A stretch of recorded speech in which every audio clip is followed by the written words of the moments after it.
കേരളത്തിൽ popular front of India എന്ന സംഘടന അതത് ഒരു ഭീകര സംഘടനയാണ്. അത് കേരളത്തിൽ വലിയ രീതിയിലുള്ള പ്രശ്നങ്ങൾ സൃഷ്ടിക്കുന്നു, രാജ്യത്ത് വലിയ രീതിയിലുള്ള സുരക്ഷാ പ്രശ്നങ്ങൾ ഉണ്ടാക്കുന്നു എന്ന് മനസ്സിലാക്കിയതോടുകൂടിയാണ് കേന്ദ്ര ആഭ്യന്തര മന്ത്രാലയം പോപ്പുലർ ഫ്രണ്ട് ഓഫ് ഇന്ത്യ എന്ന ഭീകര സംഘടനയെ നിരോധിക്കുന്നത്.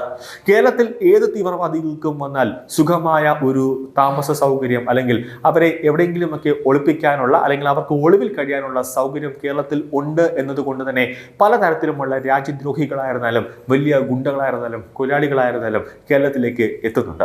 അതിന്റെ ഒത്താശ CPM നേതാക്കളടക്കം മറ്റു പാർട്ടിക്കാരടക്കം ചെയ്തു കൊടുക്കുന്നുണ്ട് എന്നതാണ് പ്രധാനപ്പെട്ട കാര്യം. നിലവിൽ രഹസ്യാന്വേഷണ വിഭാഗം ഒരു വലിയ രീതിയിലുള്ള ഒരു ആശങ്ക പ്രകടിപ്പിച്ചുകൊണ്ട് ഒരു മുന്നറിയിപ്പ് സംസ്ഥാനത്തുടനീളം നൽകിയിരിക്കുകയാണ്. അതായത് നിരോധിത ഭീകര സംഘടനയായ പോപ്പുലർ ഫ്രണ്ട് ഓഫ് ഇന്ത്യ അടക്കമുള്ള ഭീകരവാദ സംഘടനകളുടെ പ്രവർത്തനം വീണ്ടും സജീവമാകുന്നുവെന്ന ഗുരുതരമായ ഒരു കണ്ടെത്തലിനെ തുടർന്ന് കേന്ദ്ര രഹസ്യാന്വേഷണ ഏജൻസികൾ രാജ്യവ്യാപകമായി നിരീക്ഷണം ശക്തമാക്കിയിരിക്കുകയാണ്. കേരളം ഉൾപ്പെടെ ചില സംസ്ഥാനങ്ങളിൽ സംഘടനയുടെ പഴയ പ്രവർത്തകരും അനുബന്ധ ശൃംഖലകളും വീണ്ടും സജീവമാകുന്നുവെന്ന സൂചനകളാണ് അന്വേഷണ ഏജൻസികൾക്ക് ലഭിച്ചിരിക്കുന്നത്. PFIയുടെ ഹിറ്റ് ലിസ്റ്റിൽപ്പെട്ട 5ഓളം ഹിന്ദു സംഘടനാ നേതാക്കൾക്ക് എറണാകുളം ജില്ലയിൽ ആദ്യ കാലഘട്ടം മുതൽ തന്നെ ഹൈ സെക്യൂരിറ്റി, അതായത് കേന്ദ്ര സേനയുടെ ഹൈ സെക്യൂരിറ്റി ഉണ്ടായിരുന്നു. പിന്നീട് 2 പേർ വ്യക്തിപരമായ കാരണങ്ങളാൽ ഒഴിവാക്കിയിരുന്നു ഈ ഹൈ സെക്യൂരിറ്റി. എന്നാൽ നേരത്തെ കേന്ദ്ര രഹസ്യാന്വേഷണ വിഭാഗങ്ങളുടെ മുന്നറിയിപ്പുകളെ മുഖവിലേക്ക് എടുക്കാതിരുന്ന സംസ്ഥാന ഇന്റലിജൻസിന് പിന്നീടാണ് കാര്യങ്ങളുടെ ഗൗരവം പിടികിട്ടിയത്. തുടർന്ന് സംസ്ഥാന ആഭ്യന്തര വകുപ്പ് സുരക്ഷ ഒഴിവാക്കിയ വ്യക്തികളെ നേരിൽ കണ്ട് കാര്യത്തിന്റെ ഗൗരവം അവരെ പറഞ്ഞു മനസ്സിലാക്കുകയും 5 വ്യക്തികളുടെയും വീടിനടക്കം സുരക്ഷ ഒരുക്കുകയുമാണ് കേരള പോലീസ് അതോടൊപ്പം തന്നെ ഇന്റലിജൻസും ചെയ്തത്. ദേശീയ അന്വേഷണ ഏജൻസിയും സംസ്ഥാന പോലീസ് വിഭാഗങ്ങളുമായി ചേർന്ന് പ്രത്യേക നിരീക്ഷണ സംവിധാനമാണ് രൂപീകരിച്ചിരിക്കുന്നത്.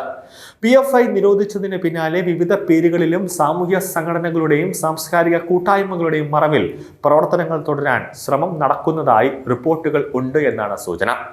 ഡിജിറ്റൽ മാധ്യമങ്ങളിലൂടെ യുവാക്കളെ സ്വാധീനിക്കാൻ നടത്തുന്ന പ്രചാരണങ്ങൾ, അതോടൊപ്പം തന്നെ രഹസ്യ യോഗങ്ങൾ, ഫണ്ട് ശേഖരിക്കൽ, അതോടൊപ്പം തന്നെ അതുമായി ബന്ധപ്പെട്ടുള്ള ശ്രമങ്ങൾ എന്നിവയും അന്വേഷണ ഏജൻസികൾ നിരീക്ഷണ വിധേയമാക്കിയിട്ടുണ്ട്.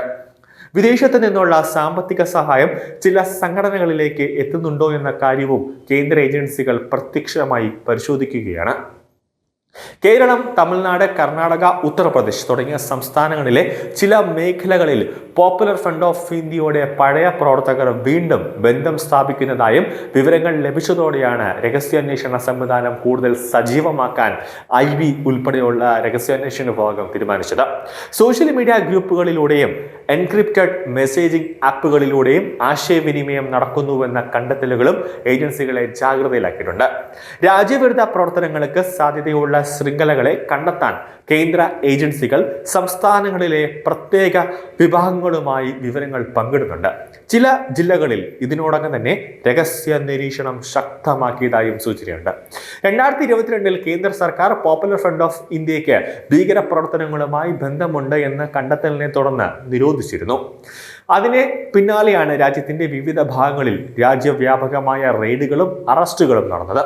സംഘടനയുടെ പ്രധാന നേതാക്കളെയും പ്രവർത്തകരെയും അറസ്റ്റ് ചെയ്തതോടുകൂടിയാണ് പ്രവർത്തനം ഏറെക്കുറെ നിലച്ചത് എന്നായിരുന്നു IB വിലയിരുത്തിയത്. എന്നാൽ കഴിഞ്ഞ മാസങ്ങളിലായി ചില ഇടങ്ങളിൽ പഴയ ശൃംഖലകൾ വീണ്ടും സജീവമാകാൻ ശ്രമിക്കുന്നതായി ലഭിച്ച രഹസ്യ വിവരങ്ങളുടെ അടിസ്ഥാനത്തിലാണ് കേന്ദ്ര ഏജൻസികൾ വീണ്ടും കർശനമായ ഒരു നിരീക്ഷണത്തിലേക്ക് കടന്നത്. കേരളത്തിൽ ചില പ്രദേശങ്ങളിൽ ഭീകരവാദ പ്രചാരണങ്ങൾ ശക്തമാകുന്നുവെന്ന സൂചനകൾ ഉണ്ടെന്നും ഇത് മുൻ നിർത്തിയാണ് പോലീസ് ഇന്റലിജൻസ് വിഭാഗം പ്രത്യേക നിരീക്ഷണം ആരംഭിച്ചത് എന്നാണ് സുരക്ഷാ വൃത്തങ്ങളെ ഉദ്ധരിച്ചുകൊണ്ട് പല രഹസ്യാന്വേഷണ ഇൻപുട്ടുകളും വ്യക്തമാക്കുന്നത്. ഭീകരവാദ പ്രവർത്തനങ്ങളിലേക്ക് യുവാക്കളെ ആകർഷിക്കാൻ ശ്രമിക്കുന്ന ശൃംഖലകളെ കണ്ടെത്തി തടയുകയാണ് പ്രധാന ലക്ഷ്യമെന്ന് അന്വേഷണ ഏജൻസികൾ വ്യക്തമാക്കുന്നുണ്ട്. ആവശ്യമായിടത്ത് ശക്തമായ നിയമ നടപടികൾ സ്വീകരിക്കുമെന്നും കേന്ദ്ര സുരക്ഷാ ഏജൻസികൾ മുന്നറിയിപ്പ് നൽകിയിട്ടുണ്ട്. സംസ്ഥാനത്തുടനീളം പോലീസ് ഇന്റലിജൻസ് വിഭാഗവും പ്രത്യേക ബ്രാഞ്ചും വിവിധ സംഘടനകളുടെ പ്രവർത്തനങ്ങളെക്കുറിച്ച് വിവരശേഖരണം ശക്തമാക്കിയിരിക്കുകയാണ്. കൂടാതെ സംശയാസ്പദമായ ഇടപെടലുകൾ, സംശയാസ്പദമായ വ്യക്തികൾ ഇവരെ കണ്ടെത്തിയാൽ ഉടൻ തന്നെ അറസ്റ്റ് ചെയ്ത് ചോദ്യം ചെയ്ത നടപടികൾ സ്വീകരിക്കാൻ കേന്ദ്ര ഏജൻസികൾ ഒരു മുന്നറിയിപ്പ് നൽകിയിട്ടുണ്ട്.